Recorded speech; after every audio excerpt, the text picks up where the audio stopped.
ସନ୍ତରା ଆରଡ଼ି ପଞ୍ଚାୟତର ସନ୍ତରା ଗ୍ରାମ ଏଠି ଏଟା ଅଙ୍ଗନବାଡ଼ି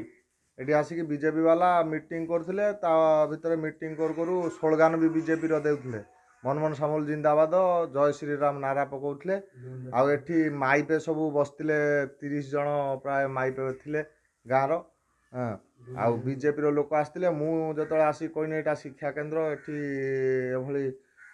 ପଲିଟିକାଲ ଇଏ ଜିନିଷ କାହିଁ ଭରୁଛନ୍ତି ଏଠି ରାଲି ଫାଲି କ'ଣ ପାଇଁ କରୁଛନ୍ତି ମୋତେ ଦାଦାଗିରି ଦେଖେଇଲେ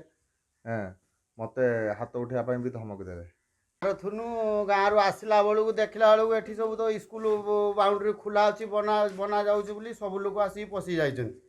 ପଶିକି ପଚାରିଲା ଏଇଟା କ'ଣ ଘଟଣା ନା ଏଇରକମ ସବୁ ଚାଲିଛି ଆମେ ଏତେ କଥା ବୁଝିବା ନାହିଁ ସିଧା ଆମେ ଘରକୁ ପଳେଇନୁ ବୁଝିଲା ବେଳକୁ କ'ଣ ଆମର ଗୋଟେ ମଣ୍ଡଳ କ'ଣ ଆସିଛି ସେଇ ସବୁ ଆମର